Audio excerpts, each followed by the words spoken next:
अंबलिकी निंबलिकी वट्टी कट्टी वांग तिंबो होली वंदा कष्टपट्टु लव पण्णा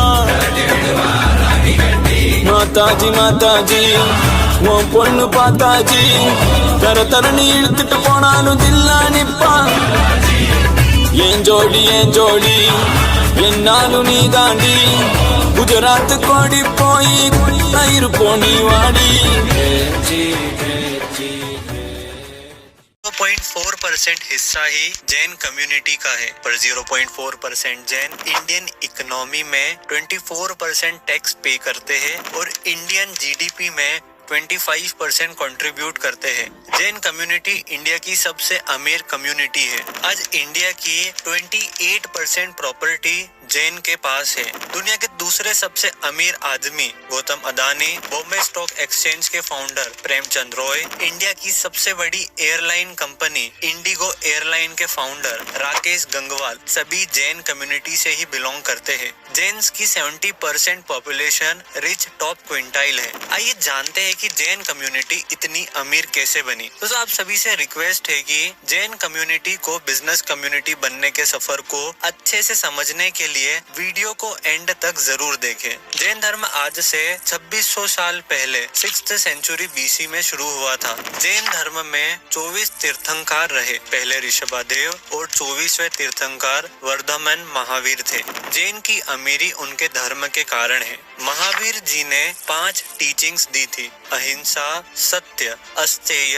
चोरी न करना, अपरिग्रह और ब्रह्मचर्य। 6th सेंचुरी बीसी में इंडिया में एग्रीकल्चर इम्पोर्टेंट इकोनॉमिक एक्टिविटी थी। जैन धर्म के फॉलोवर खेती नहीं कर सकते थे क्योंकि खेती करने से जमीन के अंदर के कीटाणु और कीड़े मकोड़े मर जाएंगे। आपने भी देखा होगा कि जैन प्याज और लहसुन नहीं खाते हैं। प्याज और लहसुन जमीन के अंदर उगती है और प्याज लहसुन की खेती में जमीन के कई माइक्रो ऑर्गेनिज्म मर जाते हैं। जैन क्षत्रिय भी नहीं बन सकते थे क्योंकि जैन फॉलोवर हिंसा नहीं कर सकते थे क्योंकि जैन ना तो खेती कर सकते थे ना ही सोल्जर बन सकते थे। इसलिए जैन कम्युनिटी शुरू से ट्रेडिंग और बिजनेस एक्टिविटी में ही इन्वॉल्व रही। जैन हमेशा मेजर कमर्शियल और बिजनेस सेंटर पर रहने लगे ताकि वह बिजनेस एक्टिविटी से कनेक्टेड रहे। आज टोटल जैन पॉपुलेशन में 31% महाराष्ट्र, 13% गुजरात, 13.8% राजस्थान और 12.5% एमपी में रहती है।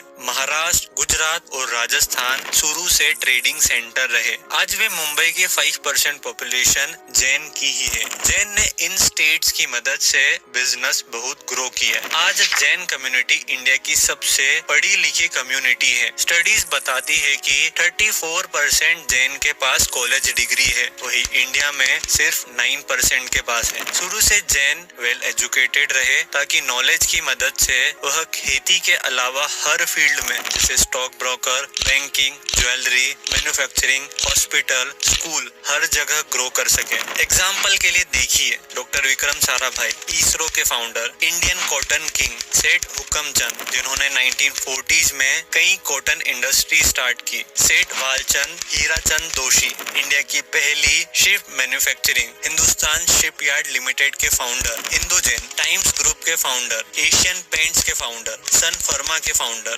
फेविकोल के फाउंडर, सभी जैन कम्युनिटी से ही बिलोंग करते हैं। आज इंडिया में सबसे ज्यादा चार्टर्ड अकाउंटेंट और स्टॉक ब्रोकर जैन ही है। आज इंडिया की 20% रियल एस्टेट, फार्मास्यूटिकल और टेक्सटाइल इंडस्ट्री जैन ही चलाते हैं। अगर आपको हमारी मेहनत अच्छी लग रही है तो हमारी वीडियो को लाइक जरूर करें। जैन सबसे ज्यादा भरोसेमंद होते हैं, यही भरोसा खाने पीने में आता है। आज भी हर शहर में सबसे अच्छे रेस्टोरेंट और मिठाई की दुकानें जैन की ही है क्योंकि जैन क्वालिटी और दूसरों की सेहत पर बहुत ध्यान देते हैं। दोस्तों ऐसा नहीं है कि जैन लालची और पैसों के भूखे होते हैं। जैन परस्परो ग्रह जीवानाम, जीवों का परस्पर उपकार हो फिलोसॉफी पर काम करते हैं। जैन कम्युनिटी दूसरों की बहुत मदद करती है। जैन ने ऐसा इकोसिस्टम बनाया है कि सभी एक दूसरे को आगे बढ़ने में मदद करे और जो भी गरीब है उसकी गरीबी खत्म हो जाए। जैन ने आज भी कई सारे ट्रस्ट बनाए हैं ताकि अमीर जैन दूसरों को ग्रोथ में मदद कर सके। इस तरह की इन्फॉर्मेटिव वीडियोस के लिए हमारे யாரோ ஒருத்தவங்களால தோற்றுவிக்கப்பட்டதில்லை. இதுல மொத்தம் 24 பேர் சம்பந்தப்பட்டு 540 பிசில பிறந்தாரு. வைஷாலியில இருக்கிற கூடல் கிராமம் என்ற ஊர்ல இவர் பிறந்தாரு. இவர் பிறப்பால் ஒரு சத்திரியர். இவர் நத்ரிகா கிளானை சேர்ந்தவர். இவரோட அப்பா பேரு சித்தார்த்தா, அம்மா பேரு த்ரிஷாலா. மேக்சிமம் ஜெயின்ஸ் எல்லாம் இவரு யசோதா என்ற பெண்ணை மணந்து இவருக்கு பிரியதர்ஷிகா என்ற குழந்தை பிறந்துச்சுன்றத நம்புறாங்க. ஆனா மகாவீரர் திருமணம் பண்ணிக்கலன்னு சில பேர் நம்புறாங்க. வர்த்தமானர் உபயோகப்படுத்தின மொழி அர்த்த மகதியும் பிராகிருத்தம். இவரு 30 வயசுல வீட்டை விட்டு கிளம்பி மகா கோஷலா கிட்ட சீடரா சேர்ந்துடுறாரு. அவர் கூட 6 வருஷம் இருந்ததுக்கு அப்புறம் 36 வயசுல தனியா துறவரம் பூண்டாரு. அடுத்த 6 வருஷத்துல, அதாவது அவரோட 42வது வயசுல கைவல்யான்னு சொல்லப்படுற என்லைட்மெண்ட், அதாவது ஞான நிலையை அடைஞ்சிடுறாரு. மகாவீரரை பின்பற்றுறவங்கள ஜினா இல்லைன்னா ஜெயினான்னு குறிப்பிடுறாங்க. இவரு 72 வயசுல பாவபூரின்ற இடத்துல இறக்குறாரு. இவரோட இறப்ப மகா கைவல்யான்னு சொல்லுவாங்க. மகாவீரரோட தத்துவங்கள்ல முதல்ல நம்ம பார்க்க போறது 5 டாக்ட்ரின்ஸ், அதாவது 5 கோட்பாடுகள். ஃபர்ஸ்ட் சத்யா, அதாவது உண்மை. அடுத்தது அஹிம்சா, அதாவது நான் வயலன்ஸ். தேர்ட் அஷ்டியா, அதாவது திருடாம இருக்கிறது. ஃபோர்த் அபரிகிரகா, அதாவது சொத்துக்கள்லாம் தவிர்த்து எந்த உடமையும் இல்லாம வாழறது. கடைசியா பிரம்மச்சரியா, அதாவது திருமணம் பண்ணிக்காம இருக்கிறது. அடுத்தது 3 ரத்னாஸ். இதுல ஃபர்ஸ்ட் ரைட் நாலேஜ், அதாவது நல்ல காமன் சென்ஸ் இருக்கிறது.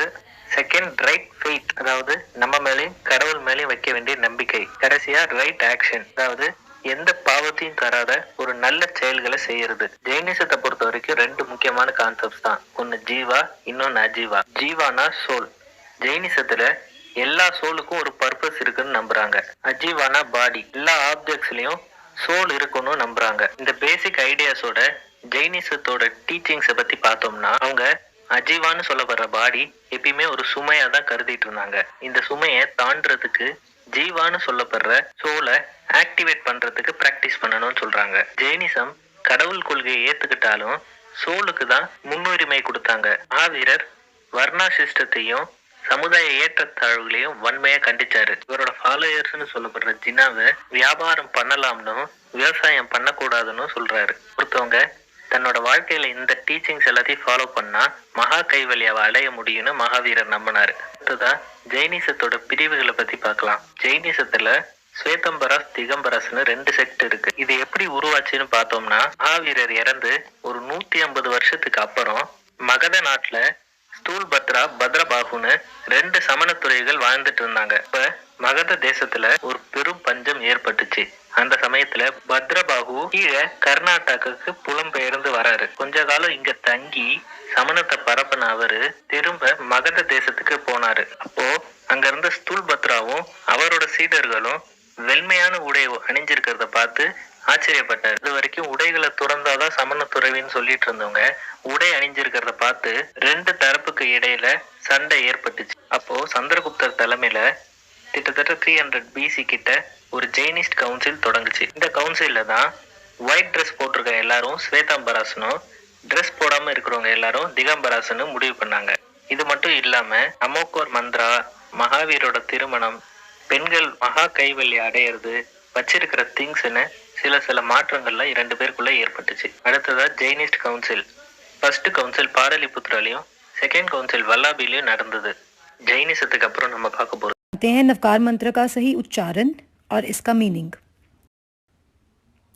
नमो अरिहंतानम, नमो सिद्धानम, नमो आयर्याणम, नमो उवज्झायानम, नमो लोए सव्व साहूणम, एसो पंच नमुक्कारो, सव पावपणासनो, मंगला नमच सव्वेसिम, पड़मम हवई मंगलम।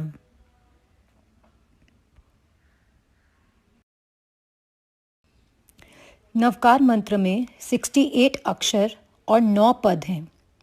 To understand its meaning, Navkar mantra is divided into two parts. First part is from Namo Arihantanam to Namo Loe Savvasahunam, and the second part is from Eso Panchanamukkaro to Padmam Havai Mangalam. Navkar मंत्र के first part में पंच परमेष्ठी को नमस्कार किया गया है और second part में पंच परमेष्ठी को नमस्कार करने की महिमा या फिर इम्पोर्टेंस बताई गई है. नाउ द क्वेश्चन इज, पंच परमेष्ठी क्या है? पंच मीन्स 5, परमेष्ठी मीन्स जो परम पद पर स्थित हों या फिर those who are supreme beings.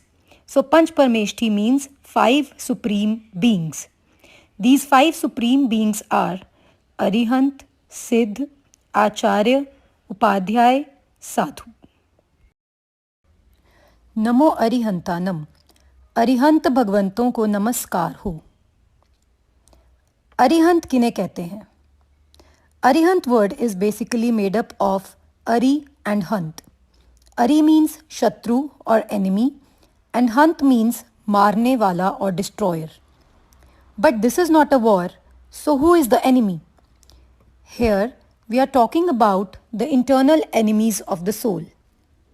आत्मा के शत्रु जैसे क्रोध, मान, माया, लोभ, इन्हें जीतने वाले को अरिहंत कहते हैं.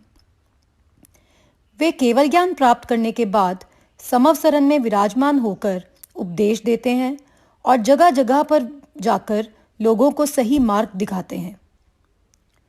वे सम्यक दर्शन, सम्यक ज्ञान और सम्यक चारित्र के धारक हैं. जैसे श्री सिमंदर स्वामी भगवान जो महाविदेह क्षेत्र में विचर रहे हैं, उन्हें हम अरिहंत कहते हैं. नमो सिद्धाणम. सिद्ध भगवंतों को नमस्कार हो. सिद्ध किसे कहते हैं?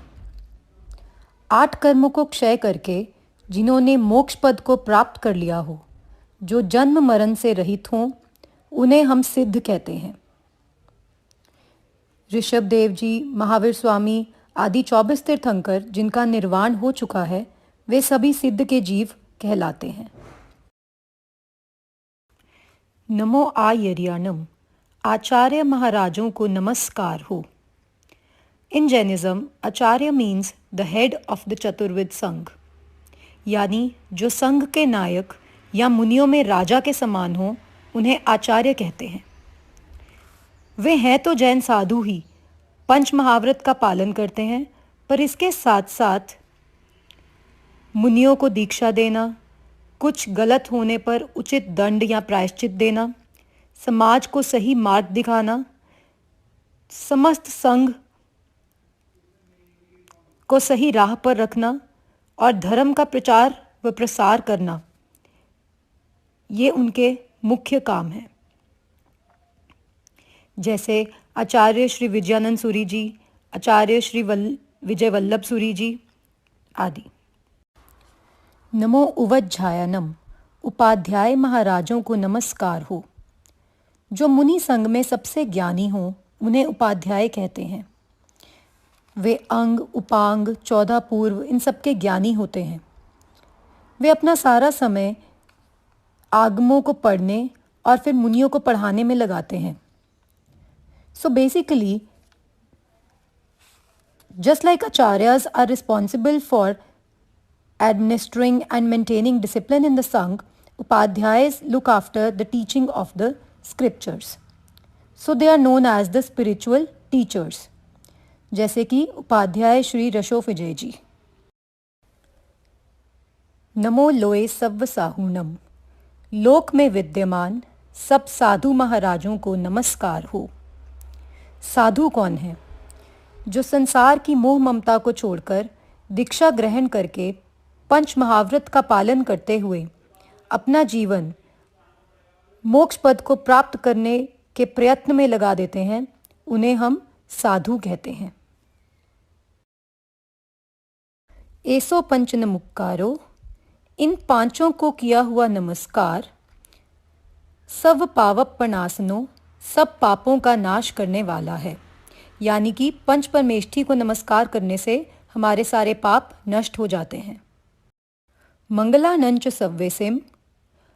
और सब मंगलों में परमम हवै मंगलम प्रथम मंगल है, यानी कि जितनी भी मंगलकारी चीज़ें हैं उनमें नवकार मंत्र सबसे पहले आता है। नवकार मंत्र को पढ़ने का कोई फिक्स टाइम नहीं है।